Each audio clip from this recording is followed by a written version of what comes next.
Hey guys, it's Calmatic bringing you another Warrior video. This time I want to talk about the changes in 5.2 and how they may affect you and your gameplay.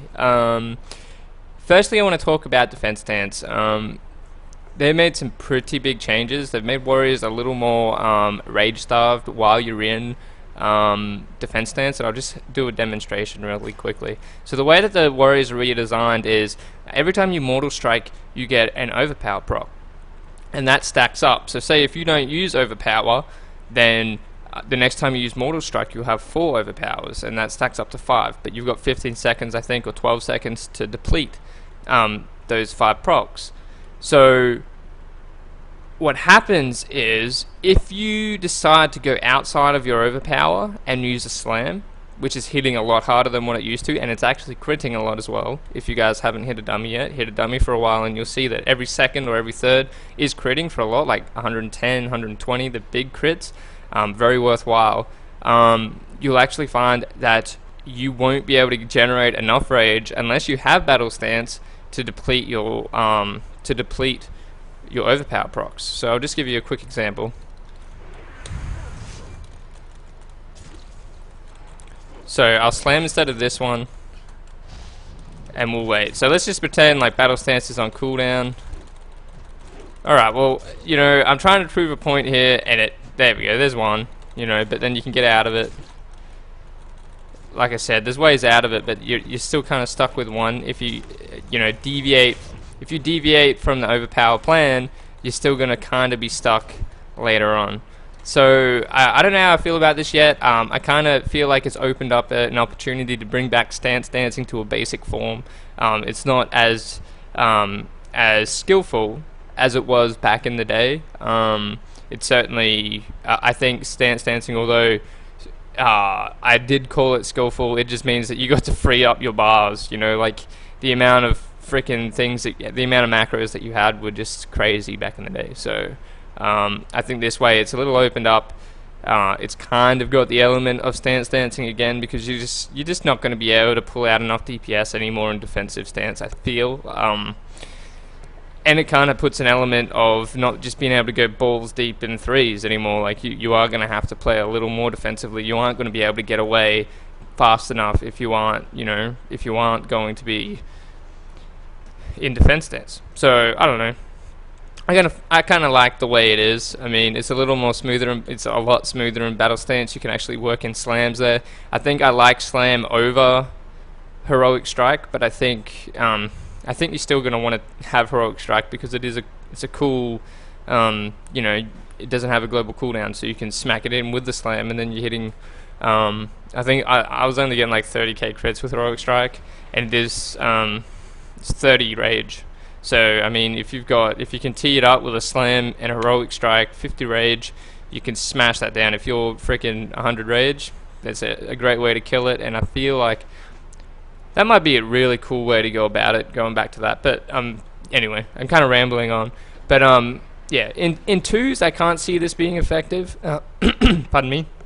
In defense stance, switching out between battle stance, I mean, if you're running with a healer in twos, you were probably sitting in battle stance anyway while you were doing DPS. You weren't shifting between the two, because I think I'd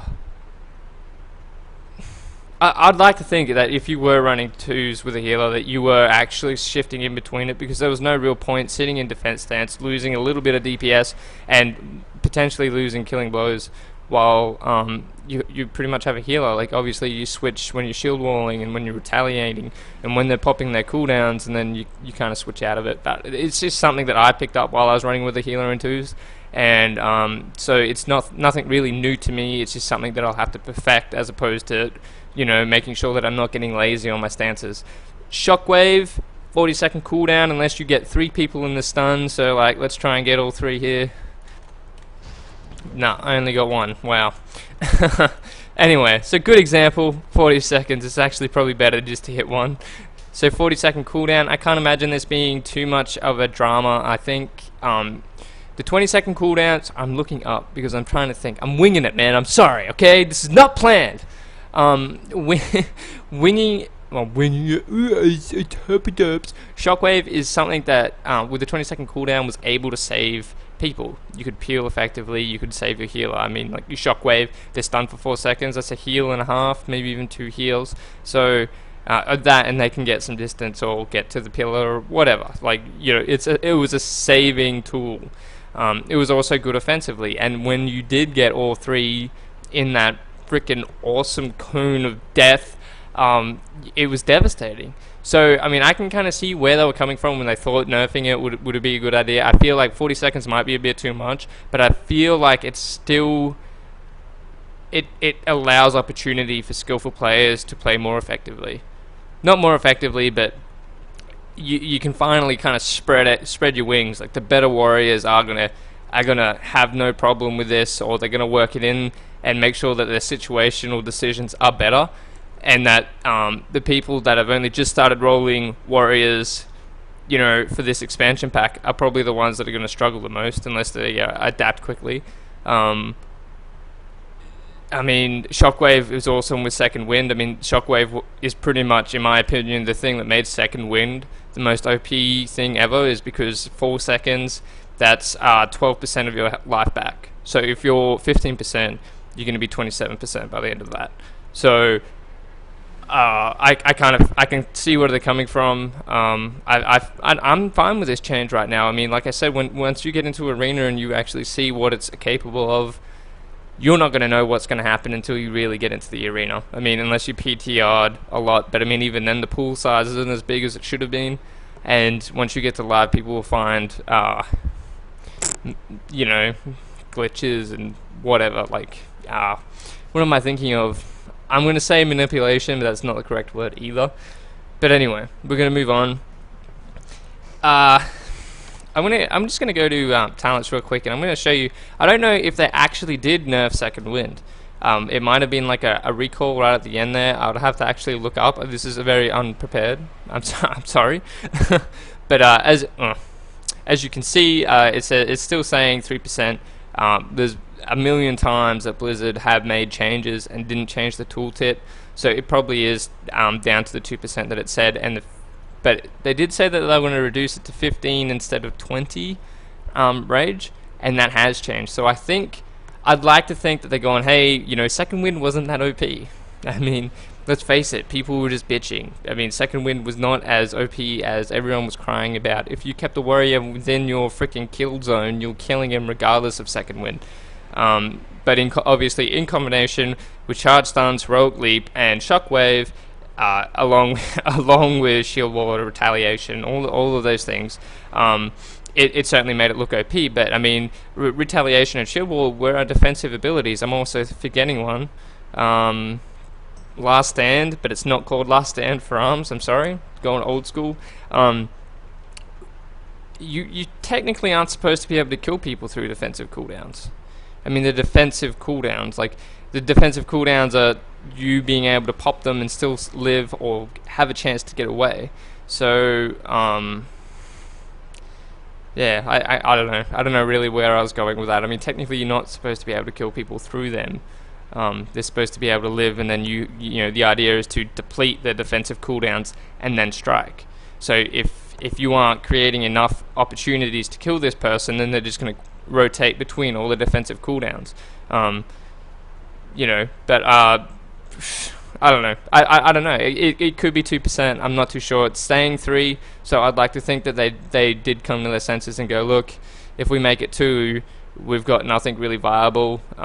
We've got, you know, we're going to go back to needing healers constantly, like we were in Kata. So I don't know. I mean, I'd like to think it's 3, but I might have to have a look in it. Maybe I'll put a freaking little thing on the screen later on saying, hey, I was wrong, it is 2%, but I'd like to think it is still 3%. Anyway, that's really about it. I mean, there's nothing really else to talk about. There's Bloodbath, Bladestorm, all that kind of stuff. I mean, Bladestorm being a viable thing over Shockwave? Probably not. Probably not. Ain't no way. Shockwave is still 4-second stun. It's a cone stun. I mean, you're stopping hunters' pets. You're stopping everything. Like, Warlock pets aren't doing any damage when you're stunning the Warlock with the little shitty imps. I mean, that's what is it? Chaos power or whatever it is that's not generating. I mean, they're really small things, but I mean, hunters' pets is a pretty big thing, especially when they're going to town on a healer, going to town on someone else. You can stop that as long as they've lost, like, if they've lost a hunter, you can stun their pets. Freaking 0 damage being done. You feeling me, homies? I think it's pretty good. You know what I'd really like to see? Oh, is Intimidating Shout up to 1.5 minute? Was that last patch? Wasn't it like 30 seconds and then they bumped it up to a minute? And it looks like they bumped it up again. I'd really have to look at that. But I would like to see Intimidating Shout come down because of Shockwave. I'd like Intimidating Shout to be back down to a minute. I mean, we're like the only class that doesn't have consistent CC. I mean, we did with Shockwave. You're fairly consistent. Now we kind of, you know, they're slowly taking away our utility, and it's kind of frustrating. But at the same time, you know, I'd like to give me something that's not quite as effective. Like Intimidating Shout can be broken. You know, lower that, increase Shockwave. I'm pretty cool with that. But anyway, that's just me. I'm gonna go now. I've kind of dragged that on.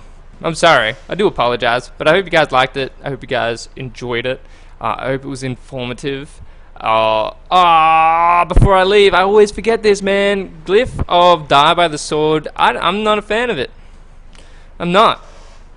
I can't even find it right now. So what it does is, while Die by the Sword is activated or active, using Overpower increases the duration by 1 second, and using Wild Strikes increases it by a duration by 0.5 seconds. So Overpower increases it by 1 second. So say like you pop it, and then like say you're saving up your overpowers because you're about to get tanked, or you are getting tanked, so you're saving up your overpowers, you pop Rig Tail, and then you can just go spam, spam, spam, spam, spam, and get them all down. Then you've added 4 seconds onto it, or 5 seconds onto it, because it's got a 5 stack. You know, increases the duration. Unless they, I don't know, I kind of die in Die by the Sword a lot. Increases your parry chance by 100%.